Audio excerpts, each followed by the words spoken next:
Alright guys, a little different video today. We're going to do a little Ranger pickup that's been sitting here for a while. They've been more than patient, and we're going to go ahead and knock this truck out, get it in primer today, maybe get it painted tonight, I don't know. This weekend for sure though. One more goal, one more day, you know, make a little space in the shop. This is how I get it done, you know, one car at a time I guess, or 5 or 6 is how I like to do it at a time. Got a little Bondo on the Nova there, and guys, don't give me a hard time about the Bondo, you know, it is what it is. Car's full of it, and I'm not going to be the hero to strip this car down and make it perfect. So I'm going to go ahead and pull this stripe off here real quick, and then we're going to do a little primer talk. One of my buddies, Ram Man 1100, you guys go check him out. He's doing some body work. It's a first timer, and he could use some help for sure, and he could use some interaction. So if you guys would go over there and be kind enough to leave a comment on his channel and give him some direction, you know, some different perspectives. A lot of you guys have done this a couple times now, and sometimes it's better coming from a guy that's not the, you know-it-all. I don't mind giving you guys advice, but I know a lot of times you get a hard time about, you know, knowing everything. But it's out of necessity with me. You know, I couldn't afford to pay people to work on my car when I was younger, so I had to learn how to make them run and make them look good. So some guys spend their lives doing different things, and cars are pretty much all I do. So but you know, it's never any fun just to have one guy comment on your page. So if you guys could all go over there, Ram Man 1100, you know, he's up there in Canada, I do believe. You know, give him a look. He just did a rust repair on his Dodge Ram. He did a really nice job, and I'm sure he'd like to have some of you guys comment and give him a hand on his page. So let me get a razor blade and I'll show you how I take these stripes off.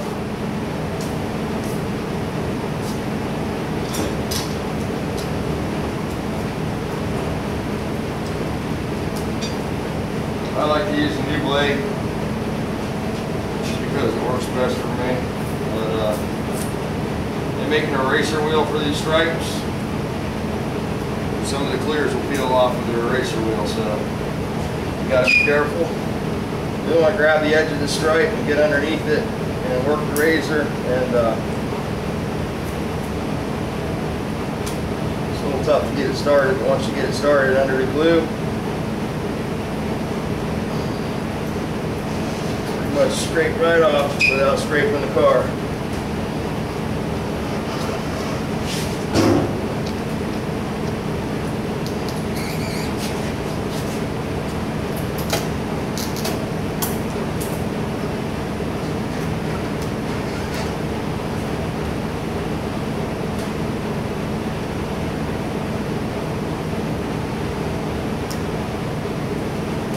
All right, there's that.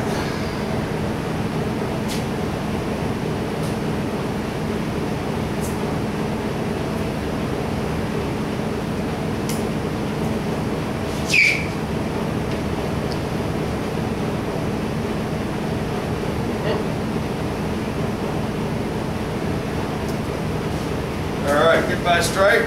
So anyway, this Bondo set up a little bit. I'll go ahead and cut some lines off this one here real fast. I like to use a new spreader for this trick. Just come in here and grab the line.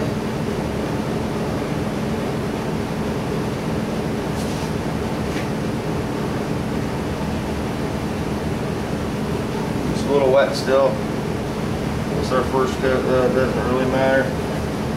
That speeds it up a little bit. Sometimes, you know, if you go around and cut the big stuff off, you're not having to sand that down. So anywho, let's do a little primer gun video. My primer guns are probably a little different than what you got. You got a nice little kit there. I think you said you got the Vapors, which are decent guns, you know. It's an entry-level gun. You just want to keep them clean, just most important thing, of course, you know. We'll use this gun because this is the closest thing that you have. It's the 1.5 tip, and I do use my DeVelvis Plus, or this is a GTI, I'm sorry. My DeVelvis GTI is one of my favorite primer guns if I'm doing a nice job. You know, if you're doing a high build primer like you have, you want to put the primer on wet. You know, if you have to add reducer to get it to the proper viscosity, don't be scared to add reducer to the primer.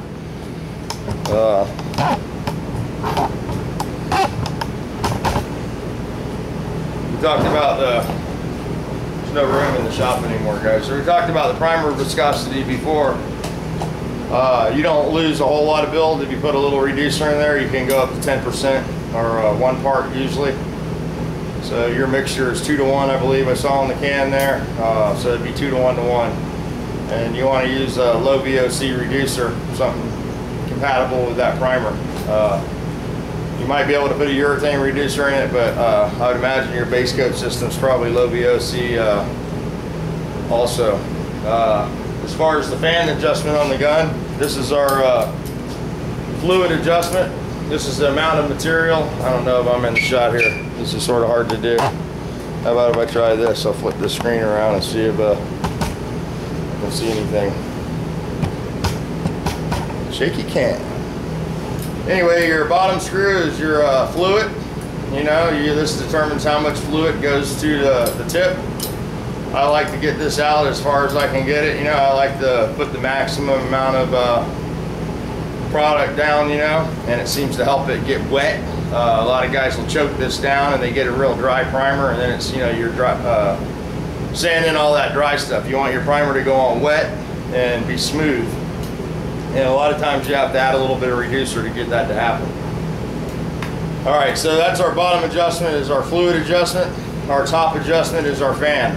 And now the fan's personal preference. Of course, if you're doing motorcycle parks, you're gonna narrow your fan down. You know, you don't need a fan that's very wide, you know, 6 to 8, 9 inches wide, and it depends on the gun how wide the fan will actually go. I like to make the fan as wide as I possibly can without getting a dry edge on each side of the fan. You know, you have to, on the cheaper guns, sometimes you have to narrow the fan just a little bit so you get a nice wet pattern. And you want to, you know, 85 to 95% overlap when you're doing your primer. You want to basically just have no overlap lines. So the fan adjustment, of course, is the further in you put it, the more material comes out of the end of the gun, and it narrows the fan. So you'll be easier to get orange peel and runs as you narrow the fan. The wider you make the fan, the more it atomizes the product before it hits the panel and gives it a chance to mix properly and stuff. I like the wide fan approach. Some guys like the narrow fan approach. It's just all in how you like to do it. The narrow fan will always give you orange peel, and it'll always put more material out to make a run possible. You want to try not to get a lot of runs in your primer, because then you're blocking your primer straight. So the other question I think you had was what grit to finish in. You can finish in the 180 to 220 range, and that will be more than sufficient for that primer to cover and hold the scratch down. That's fine. You know, it looked like you had it really nice. I would suggest taking some 320 on a DA and sanding the area around your repair. So if you get any overspray from your primer up onto the painted panel, it's not sticking to a non-painted or sanded surface. If you're going to do any taping off where you're doing your repair, you want to be sure to back tape the primer area.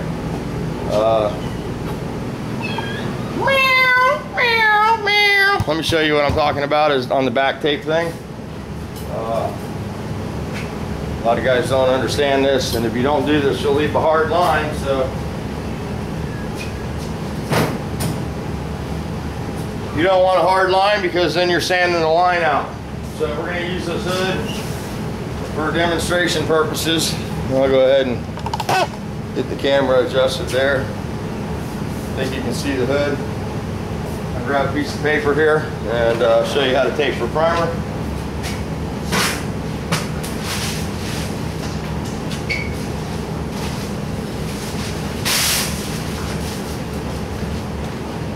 So usually paper Masking paper has two sides.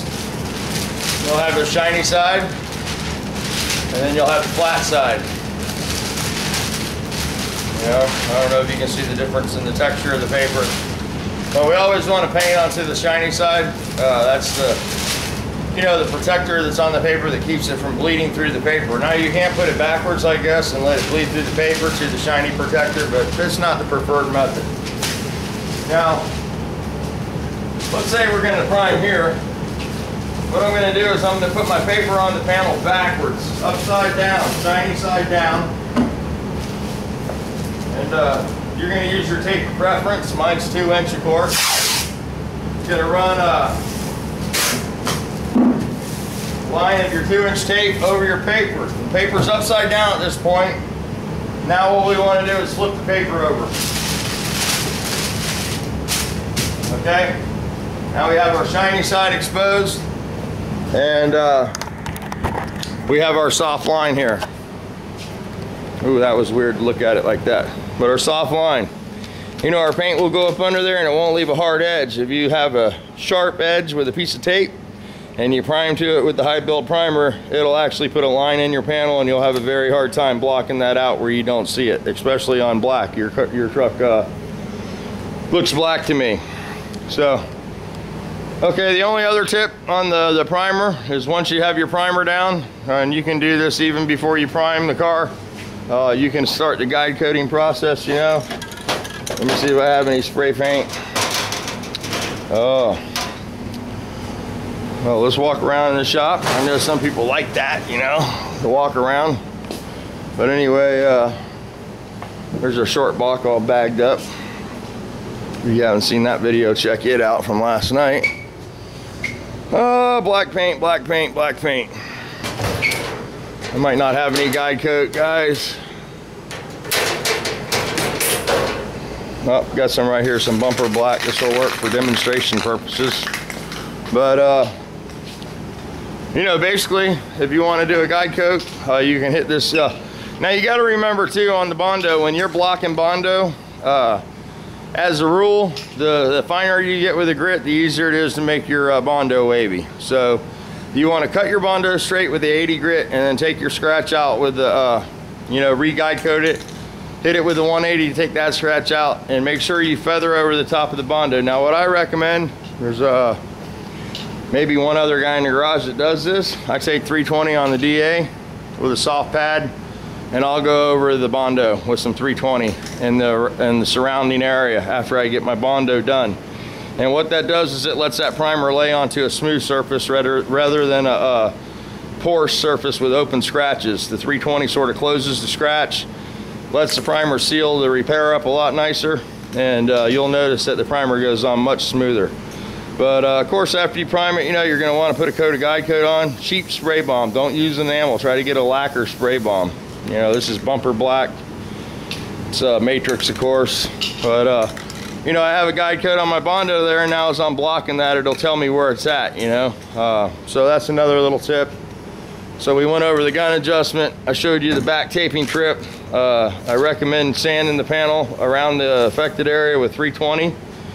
So if you get any primer overspray onto that unrepaired area, it'll stick and feather back for you. If you don't do the 320 trick, you have a hard time getting 2K primer to feather back and not leave a shiny edge. It needs to go over a sanded surface always. So I'm gonna go ahead and shut this off, upload this video. It's hot in Florida again today. It's early in the morning. I don't know if it's 100 yet. The humidity's seen it higher, but it sure is hot. So it's only 80 something. I'm sure sweating now. And we got a little 75% humidity. So we got the shoe fan running, and I made a decision on the Lily Balm here. What I'm gonna do with this car is I'm gonna go ahead and paint this car. And when I get the pieces for this, I get the pieces for it. And I'll get back in and repaint the roof if I have to. But I'm gonna go ahead and get some paint on this thing, paint all my jams, paint the inside of the car, and I'll get it painted the first job on it, you know, and I'll get a good foundation coat. I'll hold off on doing the the wheel openings here, wheel wells, because, you know, that's where the package tray welds in. You can see all the spot welds here. So I think the only where I'll have to repair will be in the vent section. And you know, I can paint almost everything but the roof. I could almost paint, you know, the car and not paint the roof and save myself some repair, but I think I'm going to go ahead and paint it and get it blocked down flat and 1000 grit and get it ready for the second coat. I always double coat these Beetles, double clear them. The guy wants them super shiny, and that's the way to get that, you know. So anywho, just another plan on trying to get the shop cleaned up and a little bit of work out of here. And I got the Nova back here. I'm going to do a little work on that. I got the wheel well taped off on this side. I'm going to do some sanding on the other side and do the Raptor. I've been saying that wrong. I've been saying Rapture. So yeah, this is what I use, the U-Paul Raptor, and it works really good. So I think Mark at Second Gen Garage is going to try some of this stuff. And this is what I used to use, the Body Schultz. It's non-catalyzed. It does have a nice appearance, but this stuff is much more durable, and it gives a much better finish. You know, you can actually clean it. It lays down smooth, but it has a texture to it, and you can take a white rag or a damp rag and wipe it off, and it cleans up real nice. So there you go, Ronnie. Got your truck going. We'll get the stripes off of this side. We're going to paint this fender, blend that door, paint the hood, blend the cowl panel, paint the grill, and paint this fender and blend this door. So there you go, Ronnie. It's in the shop. It's got Bondo on it, and so just another job we're trying to get out of here. I am going to try to get this core support and primer today so I can hang my fenders too. So so there we go, guys. I'm not going to touch any grease for a while. Maybe tonight we'll do some more mechanical videos, and I'm sorry about the mix-up on what day it was yesterday. I was a little confused, I guess. So some of you guys lost today and I gained one. So funny how things work. It's just the perspective you look at things with, you know. Day lost, day gained. I saw Dave Customs put a video up this morning. You know, you guys should really go over there and tell Dave, you know, how much his videos mean, because he's definitely one of the anchors in the YouTube garage, I feel. You know, the guy's got endless knowledge. He does quality repairs. He's, you know, I don't know if he's got the mechanical side. We haven't seen that yet, but he seems to be pretty well-rounded when it comes to car repair. And his shop does pretty much a wide gamut of whatever. So go over there and tell Dave you appreciate his videos. Check it out. Let him know that, you know, you missed him and you appreciate the video he put up. I actually sent Dave an email, and I think he's actually on vacation right now, but he put that video up for us, you know, so we wouldn't be jonesing too bad. And I hope that you have a good trip and everything goes good for you, man. And I hope you start making some videos again when you come back, because like I said, I think you're pretty much an important part of the garage. I know a lot of other guys feel the same way. So so yeah, thank you, man. And you guys go over there and tell him thanks, please. That's Dave's Customs. If you haven't checked his channel out, definitely check it out. A guy shouldn't have to stop making videos to get people to watch his videos. So you know what I mean? Show them that we appreciate them before we don't have them. And that goes with everybody out there that's making videos. Leave a comment, you know. Leave a thumbs up, leave a thumbs down, you know, whatever. At least you made a comment and you participated. You know, I had a guy yesterday that called me a goof, and Tommy Shoe didn't like that too much, and that's okay, man. You know, calling me a goof is much better than leaving a thumbs down and not saying anything. So, you know, speak your mind, leave your opinion. That's what it's all about, guys. Try not to be too nasty. We try to keep it sort of on the positive here. And that is a true story. I'll get Scooter to back me up on that one. I've got some even crazier stories that you would never believe if you thought that one was hard to believe. But anyway, I don't have any problem with you calling me a goof, because I am a goof. And thanks for watching, buddy, and thanks for not just putting the thumbs down, and thanks for putting goof. So till the next video, let me give Milo some cat shots here. This is Autumn. Autumn, kitty, kitty, kitty, kitty, kitty, kitty, kitty. Hey, baby kitty cat. It's Autumn. The dog had Autumn in its mouth today. And there's Smokey. Smokers! Kitty, kitty, kitty, kitty! Hey, Smokey! So yeah, cat's got fleas. Got to give him a bath today. And that's always fun. The bigger they get, the harder they bite. Meow! Alright, Smokes, you ready for your bath, boy? Alright, guys, take it easy and we'll talk to you in a little while.